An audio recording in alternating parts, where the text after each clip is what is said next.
உலகெல்லாம் உடன்தோதற்கரியவன் நிலவுலாவிய நிர்மலி வேணியன் அழகில் ஜோதியின் அம்பலத்தை ஆடுவான் மலர் சிலம்படி வாழ்த்தி வணங்குவோம். எல்லாம் அல்ல அம்மையப்பனாக விளங்கக்கூடிய சொர்ணாம்பிகை அம்பாசமேத வீமீஸ்வர பெருமானுடைய திருவடிகளை வணங்கி என்னுடைய குருநாதரையும்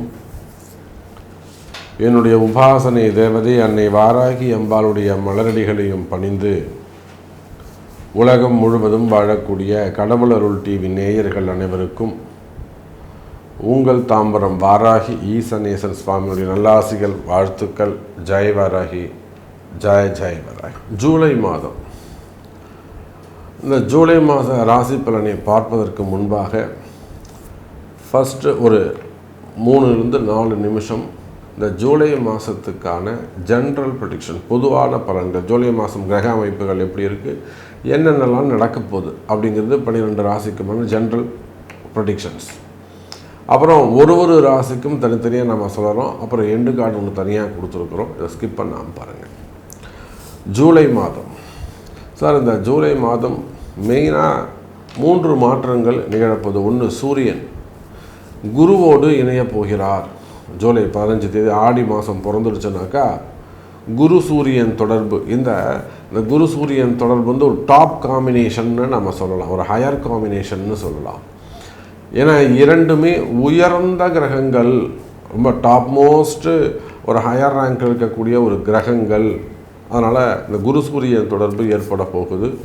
இன்னொரு பக்கம் சுக்கிரன் வந்து சிம்மத்தில் ஆட்சி பலம் பெறப்போகிறார். பகை வீட்டு, பகை கிரகம் எல்லாமே இருந்தாலுமே கூட சுக்கிரன் கேதுவோடு இணைவு. அதே போல் செவ்வாய் பகவான் மிதுனத்துக்கு வர இருக்கின்றார். அப்போ இதனால் இந்த ஜூலை மாதம் என்ன நடக்கும் அப்படின்னா, குறிப்பாக மாணவ செல்வங்கள், பிள்ளைகளை பற்றிய கவலைகள் நீங்கும். யாராக இருந்தாலும் சரிதான்.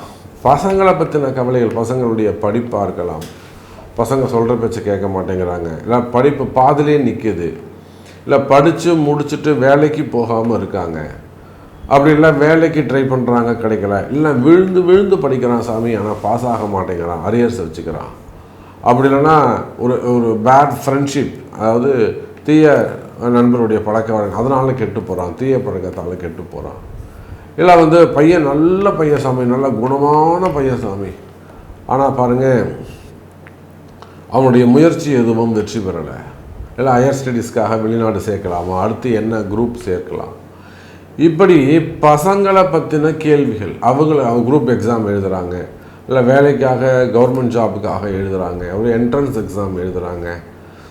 அவங்கள என்ன அடுத்து என்ன செய்ய வைக்கலாம், இல்லை அவங்களுக்கு இன்னும் திருமணம் ஆகலை, இல்லை அவங்களுடைய திருமண வாழ்க்கை இப்படி இருக்குது, இல்லை திருமணம் ஆயிடுச்சு, வேறு சில பிரச்சனைகள் இருக்குது. அப்போ பிள்ளைகளை பற்றிய கவலைகள் இருக்குமே. ஆனால் இந்த குரு சூரியன் தொடர்பு ஒரு நல்ல காம்பினேஷன். அப்போ உங்கள் பிள்ளைகளுடைய கவலைகள் நீங்கும். அதுக்கெல்லாம் சரியான வழிமுறைகள், அதுக்கு சரியான வழிபாடுகளை, எந்த தெய்வத்தை நீங்கள் பிடிக்கணும், எந்த தெய்வத்தை நீங்கள் வணங்கணும் என்பதை அறிந்து செய்வீர்களே ஆனால் அந்த பிள்ளைகளை பற்றிய கவலைகள் நீங்கும். மெயினாக ஹெல்த் இஷ்யூஸ், உடல்நிலை ஆரோக்கியம், உடம்பு சரியில்லாமல் இருக்கிறது, ஆப்ரேஷன் சொல்வது, இல்லை ட்ரீட்மெண்ட்டில் இருக்கிறது குடும்பத்தில், அப்போ அந்த மாதிரி உடல்நிலை ஆரோக்கியங்கள் இருக்குமே. ஆனால் அதெல்லாம் இந்த குரு சூரியன் தொடர்பான சரியாகும். அதே போல் மெயினாக வேலை செய்கிற இடத்துல, தொழில் செய்கிற இடத்துல உங்களுக்கு இருக்கக்கூடிய அந்த கம்யூனிகேஷன்ஸ், உங்களுக்கும் பையனுக்குமானதாக இருக்கலாம், இல்லை உங்களுக்கும் ஓனருக்குமானதாக இருக்கலாம், உங்களுக்கும் டாப்பர் ஹையர் ரேங்கில் இருக்கக்கூடிய அவங்களுடைய அதிகாரிகளுக்குமானதாக இருக்கலாம். அந்த குரு சூரியன் தொடர்பு வந்து அரசாங்கம் சார்ந்து பணி செய்யக்கூடியவர்கள், கவர்மெண்ட் ஜாப்பில் இருக்கக்கூடியவங்க, இல்லை ஒரு ஹையர் ரேங்கில் ஒரு சிஇஓ, அந்த மாதிரி சேர்மன், எம்டி, அந்த மாதிரி இடத்துல ரேங்கில் இருக்கக்கூடியவங்க, இல்லை கமிஷன் பிஸ்னஸ் பண்ணக்கூடியவங்க, ஒரு டாப்பர் லெவலில் ஒர்க் பண்ணக்கூடியவங்க, இவங்களுக்கு ஏதேனும் ஜாப்லேயோ பிஸ்னஸ்லேயோ கம்யூனிகேஷன்ஸால் வரக்கூடிய ப்ராப்ளம் இருக்குமே ஆனால் அது சரியாகும். குறிப்பாக அரசியல் நண்பர்களுக்கு நன்மை நடக்கும். அரசியலில் ஈடுபட்டிருக்கக்கூடிய இளைஞர்களுக்கு, ஏன்னா குரு சூரியன் தொடர்பு, அரசியல் கண்டிப்பாக அந்த இடத்துல வெற்றி பெறும். நீங்கள் அரசியல் மாற்றங்கள் நிகழும். நான் அங்கே போகலாமா, நான் இங்கே போகலாமா, எனக்கு ரெகக்னைஸ் கிடைக்குமா, நான் வெற்றி பெற முடியுமா, எனக்கு போஸ்டிங் எதிர்பார்த்துருக்கேன், நான் ப்ரமோஷன் எதிர்பார்த்து காத்திருக்கிறேன், எனக்கு நேம் கிடைக்குமா. ஸோ அரசியல் வெற்றிகள் கட்டாயம் நிச்சயம் இருக்கும். அதே போல் சினிமா துறை, இந்த குரு சூரியன் குரு சுக்கிரன், குரு சூரியனுக்கு 2ஆம் இடத்தில் இருக்கக்கூடிய சுக்கிரன், அதே சமயத்தில் 12ஆம் இடத்தில் இருக்கக்கூடிய புதன், கலைகளுக்கு எல்லாம் அதிபதியாக விளங்கக்கூடியவர் புதன் பகவான், அதை வெளிப்படுத்தி காட்டக்கூடியவர் சுக்கிரன். அப்போ இந்த புதனும் சுக்கிரனும் குரு சூரியனுக்கு சமமாக வருகின்ற காரணத்தினால் நீண்ட நாட்களாக வருமானம் இல்லாமல் இருக்கிறவங்க, சினிமா துறையில் நல்ல வாய்ப்புகளை எதிர்பார்த்து காத்திருக்கக்கூடியவங்க, வேறு என்ன செய்யலாம், புதுசாக வேறு என்ன செய்யலாம், நம்ம பசங்களை எப்படி கொண்டு வரலாம், இப்படியெல்லாம் எதிர்பார்த்து காத்திருக்கக்கூடிய எனது சினிமா துறையை சார்ந்தவர்களுக்கு இந்த முறை சிறப்பான ஒரு எதிர்காலம் அமைய இருக்கின்றது. அப்போ இது எல்லாத்துக்குமே ஒரு சின்ன ஒரு ரெமிடி, அந்த பூஸ்டப் பண்ணுறது, அந்த கிரகத்தை ஆக்டிவேட் பண்ணுறது, இதை செய்வீர்களே ஆனால் உங்கள் ஜாதகத்தை வச்சு அந்த கிரகங்களை கொஞ்சம் பூஸ்டப் செய்வீர்களே ஆனால் நல்ல ஒரு கிரக அமைப்பு, குரு சூரியன் தொடர்பு, சனி சூரியன் தொடர்புலாம் ஒரு உயர்ந்த நிலைக்கு வரக்கூடிய, ஜெயிக்கக்கூடிய, ஒரு அதிகாரத்துக்கு வரக்கூடிய அளவில் இந்த கிரக அமைப்பு இருக்கின்றது. ஸோ எப்படி இருக்குன்னு ஒரு ராசிக்கும் தனியாக பார்க்கலாம். வாருங்கள். கடகராசிக்கு இந்த ஜூலை மாதம் குரு சூரியன் தொடர்பு. சார் நான் அந்த இன்ட்ரோவில் சொன்னேன் இல்லையா, குருவும் சூரியனும் ஒரு சுப கிரகங்கள், ரெண்டுமே ஒளி கிரகங்கள், ரொம்ப சக்தி வாய்ந்த பிளானெட்டு, ரொம்ப ஒரு பவர்ஃபுல்லான பிளானெட். பவர்ஃபுல்னால் இருள் இல்லாமல் ஒளி மிகுந்த பிளானெட். இது சூரியன் தான் உலகத்துக்கு வெளிச்சம். சூரியன்கிட்ட அதிகமாக ஒளியை பெறக்கூடியவர், சந்திரனை விட அதிகமாக பெறக்கூடியவர் குரு பகவான் தான். அதனால தான் குருவை சுபத்துவம், சுபர்ன்னு நம்ம சொல்கிறோம்.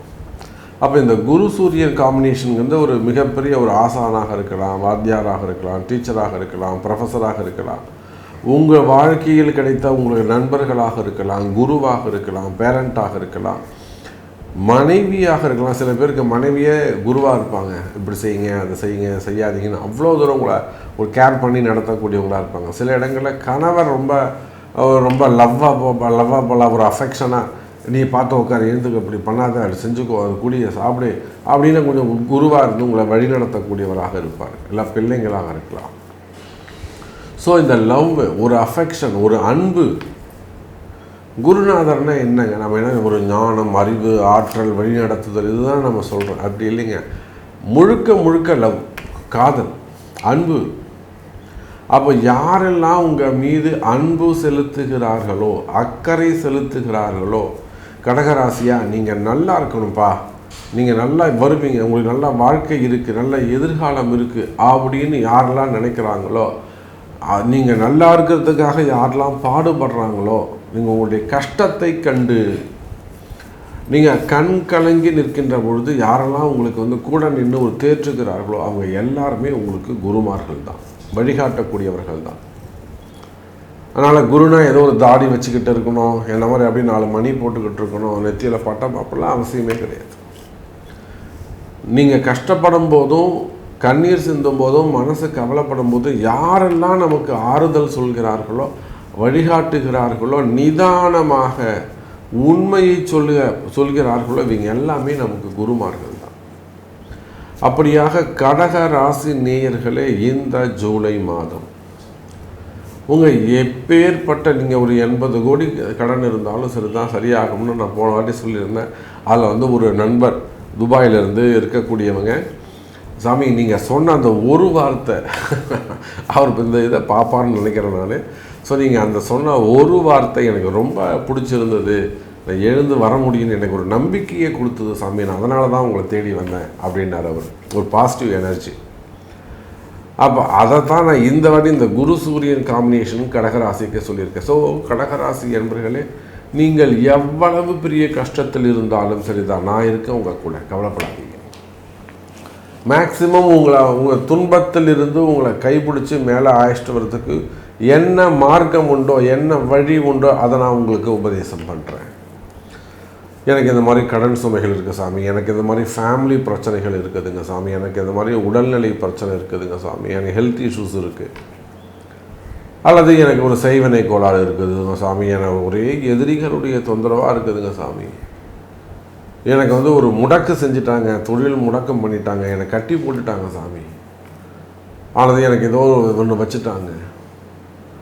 அப்போது உங்களுடைய துன்பங்கள் எதுவாக இருந்தாலும் கடகராசி நேயர்களே இந்த மாதம் அது சரியாகும். நல்ல குருமார்கள் கிடைப்பார்கள். குடும்ப கஷ்டமாக இருக்கலாம் சார், நீங்கள் நம்ப மாட்டீங்க, ஆஸ்திரேலியாவில் ஒரு அன்பு தெய்வம் ஒரு பொண்ணு கிட்டத்தட்ட ஒரு 26-27 வயசு தான் ஆகுது. அவங்க கணவர் திடீர்னு படுக்கை ஆகிட்டார். அந்த அம்மா, இந்த பொண்ணு கேரிங்காக இருக்குது, டெலிவரி டைமு. ஒரு மனசில் அப்படியே உடஞ்சி போய் என்கிட்ட வந்தாங்க, வாராகிட்ட வந்தாங்க என்பதை விட வாராகிட்ட வந்தாங்க.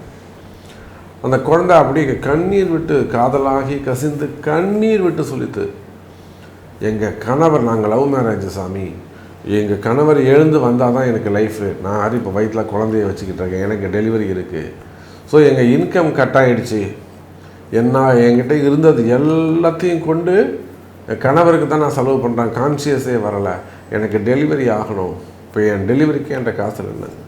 நிச்சயமாக நம்ம அவங்களுக்கு பூஜை செஞ்சு கொடுத்தோம், அவங்களுக்கு குழந்தை பிறந்தது. அந்த அடுத்த நிமிஷம் அந்த கணவருடைய தலையெழுத்து மாறி அவங்க எழுந்து நல்லா எழுந்த உடனே, கண் முழிச்ச உடனே எனக்கு தான் கால் பண்ணாங்க, இங்கே கணவர் கண் முழிச்சிட்டார் சாமி. அப்புறம் ஒரு 3 மாதம் ரெக்கவரி ஆகிட்டாங்க. அப்படி ஸ்டெப் பை ஸ்டெப்பாக இப்போ நீங்கள் கொஞ்சம் எழுந்து நடக்கிறாங்க. அப்புறம் இப்போ கொஞ்சம் பரவாயில்ல, வீட்டு வேலை செய்கிறாங்க, இப்போ வேலைக்கு போகிற ட்ரை பண்ணிக்கிட்டு இருக்காங்க. அப்போது ஒரு படுக்கையாக இருந்த ஒரு நபரை கூட நம்மளுடைய வாராகி நம்மகிட்ட அந்த எழுந்து நடக்க வச்சாங்க. அதுதான் அம்பாளுடைய கருணை, அதுதான் பூஜைனா அப்படி இருக்கணும். அந்த கடைசி படுக்கையில் படுத்த இந்த கான்சியஸே இல்லாத இருந்த ஒரு ஆளை எழுந்து இன்றைக்கி வேலைக்கு போக வச்சுருக்காங்க அம்மா. அப்போ கடகராசி என்பவர்கள் இதை போல் உங்களுக்கு பல அதிசயங்கள் நடக்க போகுது. உங்களுக்கு யாருமே தேவையில்லை, எந்த குருவும் உங்களுக்கு தேவையில்லை, நீங்கள் யாரையும் தேடி போக வேண்டிய அவசியமே இல்லை, நீங்களே ஜெயிக்கலாம். அந்த அளவுக்கு கால நேரம் உங்களுக்கு சப்போர்ட்டாக இருக்குது. அந்த அளவுக்கு காலமும் நேரமும் உங்களுக்கு கை கொடுக்கின்றது. கவலை வேண்டாம் எனதருமை கடகராசி அன்பர்களே. மெயினாக வருமான பிரச்சனைகள், பண சுமைகள், பண பிரச்சனைகள், கொடுக்கல் வாங்கலில் வந்த பிரச்சனைகள் எல்லாம் இருக்குமே. ஆனால் அந்த பணங்காசு பிரச்சனைகள் குறைந்து வருமானம் அதிகரிக்கும், லாபம் அதிகரிக்கும், அதிர்ஷ்டம் அதிகரிக்கும் கடகராசி நேயர்களே. அதே போல் கண்டிப்பாக குடும்பம், நம்ம குடும்பத்தை பற்றி பேசாமல் இருக்கவே முடியாது. நான் ஆரம்பத்திலே சொன்னேன், பசங்களுடைய திருமணம், முதல் கல்யாணமே இன்னும் நடக்கலை. பசங்களுக்கு 40 வயசாகுது பையனுக்கு, பொண்ணுக்கே 42 வயசாகுது, 47 வயசாகுது பொண்ணுங்க, இன்னும் கல்யாணம் பண்ணிக்காமல் இருக்காங்க. கேட்டால் எனக்கு இன்ஜினியர் மாப்பிள்ளை வேணும், டாக்டர் மாப்பிள்ளை வேணும்னு சும்மாலாம் அவருக்கு படிச்சிருக்கணும், இன்னும் ஆவாத கதெல்லாம் பேசிக்கிட்டு இருக்காங்க. அப்போது திருமணங்கள், முதல் திருமணம், 2வது திருமணம், செகண்ட் மேரேஜஸ் எடுத்துக்கோங்க, தடைப்பட்ட திருமணம், தள்ளி போன திருமணம், எவ்வளோ நல்ல பசங்களாம் இருக்காங்க. அதெல்லாம் இந்த பொம்பளை பசங்க ஏற்றுக்க மாட்டேங்கிறாங்க. திருமண தடைகள் இருக்குமே, ஆனால் திருமண தடைகள் விலகும். ஏன் சாமி இன்னும் கல்யாணம் நடக்கல, 40 வயசாகுது, நான் போகாத கோவில் இல்லை, பார்க்காத ஜோசியர் இல்லை, ஏற்றாத விளக்கு இல்லை, செய்யாத பரிகாரம் இல்லை, ஆனால் இன்னும் கல்யாணம் நடக்கலை. அப்போ எல்லாமே செஞ்சிட்டிங்களாம்மா, ஏன் இன்னும் நடக்கலை அப்படின்னு சரியான முறையில் நீங்கள் செய்யலை, சரியான நபரை இன்னும் நீங்கள் சந்திக்கலைன்னு அர்த்தம். அப்போ திருமண தடைகள் இருக்குமே, ஆனால் அந்த திருமண தடைகள் விலகும். மெயினாக செகண்ட் மேரேஜஸ், 2வது கல்யாணம், 3வது கல்யாணம், முதல் கல்யாணம்.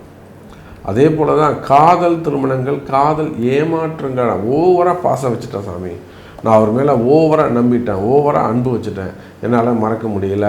அது ஆணாக இருக்கட்டும், பெண்ணாக இருக்கட்டும். எத்தனை பொம்பளை பசங்க இன்றைக்கி அழுதுன்னு இருக்காங்க, எனக்கு அப்படி தான் வேணும் அப்படின்னு. அப்போ அதுபோல் காதல் ஏமாற்றங்கள் இருக்குமே, ஆனால் அவையும் சரியாகும். அதே போல தான் கணவன் மனைவி பிரச்சனை, கல்யாணமாகி 6 வருஷம் 8 வருஷம் இருக்கும், பசங்களுக்கு 10 வயசு இருக்கும். இப்போ போய் இவங்க 2 பேரும் சண்டை போட்டுட்டு இருப்பாங்க. அம்மா பேச்சு போய் கேட்குறான், ஆயா பேச்சு கேட்குறேன்னு. இதெல்லாம் நடக்கிற கதையா? பிடிச்சி திட்டி விட்ற வேணாம்.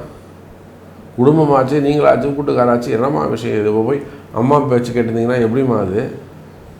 அப்போ இந்த மாதிரியான கணவன் மனைவி பிரச்சனைகள் இவை இருக்குமே, ஆனால் அவையும் சரியாகும். இது எல்லாத்துக்கும் மேலே கடைசியாக குழந்தை பாக்கியம். இந்த குழந்தை பாக்கியத்துக்கு மட்டும் கணவன் மனைவி இருவருடைய ஜாதகமும் முக்கியம். அவங்க 2 பேருடைய ப்ரெசன்ஸ் ரொம்ப முக்கியம். அப்போது திருமண வாழ்க்கை, குழந்தை பாக்கியம், அதோடு கூட கணவன் மனைவி ஒற்றுமை, குடும்ப மகிழ்ச்சி அதிகரிக்கும். கவலை வேண்டாம் அன்பு பக்தர்களே. ஸோ மீண்டும் ஒரு அற்புதமான பதிவில் உங்களை சந்திக்கிறேன். நன்றி, நமச்சிவாயம். ஜெய் வராகி, ஜெய் ஜெய் வராகி. கடவுள் அருள் டிவியை பார்த்தமைக்க நன்றிகள். மேலும் இது போன்ற தகவல்களை தெரிந்து கொள்ள கடவுள் அருள் டிவியை சப்ஸ்கிரைப் செய்யுங்கள். மறக்காமல் பெல் ஐக்கானை கிளிக் செய்யுங்கள்.